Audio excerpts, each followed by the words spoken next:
They say family is everything. Your support system, your home, your safe place. I used to believe that. Until the night of the dinner, when everything I thought I knew about my family shattered in seconds. The day started like any other Sunday. The sun was setting, painting the sky in warm oranges and pinks, casting long shadows across the driveway of my parents' house. I parked my car, feeling a mix of nostalgia and dread. Nostalgia, because this was my childhood home, where every corner held a memory. Every room held laughter and arguments, comfort and chaos. Dread because lately, family dinners had become arenas of judgment, subtle power plays, and silent competitions. And I was always the one on the losing end.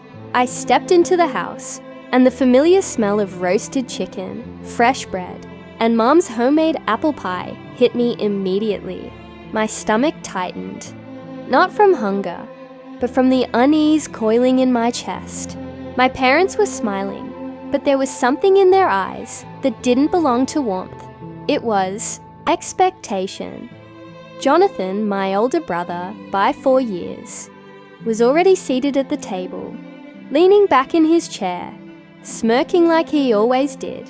His phone buzzed in his hand, but he ignored it, eyes glinting with that smugness I had hated for years, the one that reminded me constantly, no matter what I did, I would never measure up in my parents' eyes. Mom waved at me. "Lily, come, sit." I smiled faintly, forcing a cheerfulness I didn't feel. The dining room was set immaculately. Polished silverware, shining glasses, napkins folded into perfect triangles. Candles flickered gently, casting a warm glow, but it did nothing to ease the tension. Dad's voice suddenly cut through the soft murmurs of the room. "Lily, there's something special for you tonight." I froze mid-step. Special for me? That wasn't typical.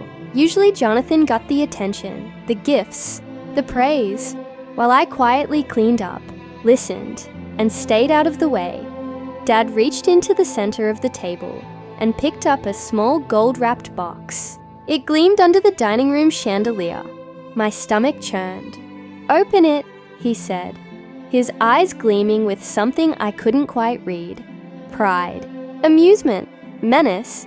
I hesitated for a heartbeat, then carefully lifted the lid. Inside was a plain envelope, cream-colored, no decorations. My fingers trembled as I pulled it out. The handwriting on the front was Dad's. I unfolded it. Numbers, lines, and a note at the bottom. My eyes widened. My heart stopped. Jonathan owes $250,000. I blinked, certain I had read it wrong. "Dad, what? What is this?" I asked, my voice shaking. Dad leaned back, a smile that didn't reach his eyes curling on his lips. "That, my dear, is your inheritance, or what remains of it, after your brother's mistakes." The room went silent. My mother froze, clutching her napkin. Jonathan's smirk faltered ever so slightly. All eyes were on me. "What do you mean?" I whispered, a tremor in my chest. "You're responsible now. That's family, isn't it?" Dad's voice was calm, almost casual, but the weight of it hit me like a freight train. I looked at Jonathan.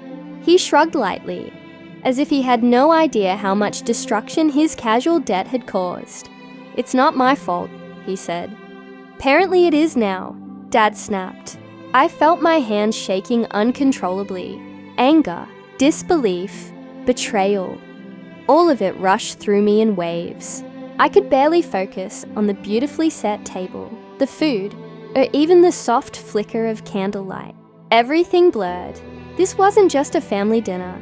It was a trap, a reminder of the control Dad always wielded, of Jonathan's careless privilege, and of my own vulnerability in this family. I slipped the envelope into my pocket, trying to steady my breath. The rest of the meal passed in a fog of tension. Mom tried to make small talk, but it was hollow, strained, the words barely masking her fear of Dad's judgment. Jonathan poked at his food, grinning at me in a way that made my stomach churn, like he was enjoying my discomfort. The irony wasn't lost on me. For years I had been careful, responsible, thoughtful. I had saved money, worked hard, and never caused trouble. And yet, here I was, being handed his debt as if it were my cross to bear. I excused myself to the kitchen, needing space to think. The hum of the refrigerator and the ticking clock were deafening in the silence of the empty kitchen. I unfolded the envelope again. The numbers stared back at me. $250,000. That wasn't just a sum of money. It was a weight, a symbol of everything unfair in my family. I could hear footsteps behind me. Dad appeared in the doorway, his expression unreadable. "Lily, it's simple," he said, his voice low. "Family sticks together. You handle his mistakes, or you leave him to suffer. Your choice." I swallowed hard. My throat felt dry. My mind raced.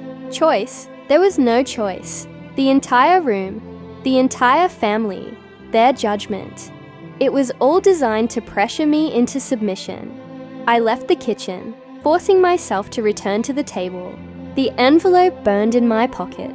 I knew I had to be calm, to keep my composure, or else my parents would twist my reaction into proof that I was weak, incapable, unworthy. As the night went on, I watched Jonathan, the man who owed a fortune, sat there as if nothing had happened, chatting, laughing, oblivious to the storm he had created.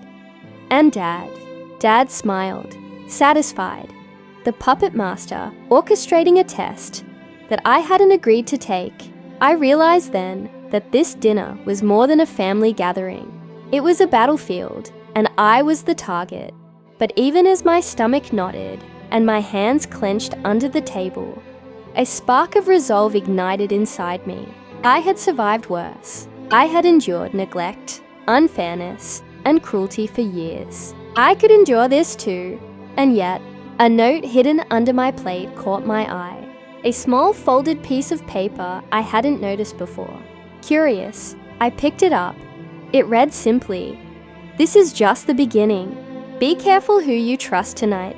Everything is about to change." I froze. My pulse quickened. Everything is about to change. Those words, written in handwriting I didn't recognize, carried a warning, a promise, and a threat all at once. The room felt different now. The laughter, the music, the chatter, all of it had become part of a stage, and I was no longer just a participant. I was a player in a game far larger than I had imagined. I looked at Jonathan, then Dad, then Mom. No one noticed me staring, but I could feel the gears turning. Secrets, lies, unspoken debts, and now, me, forced into the center. And the twist at the end of the night hit me like a punch. The gift wasn't just about money, it was about control. And someone had already planned the next move. Someone who wanted me to react, to take the first step. But I didn't know who. To be continued. If you want to hear what happened next, don't forget to subscribe and turn on notifications.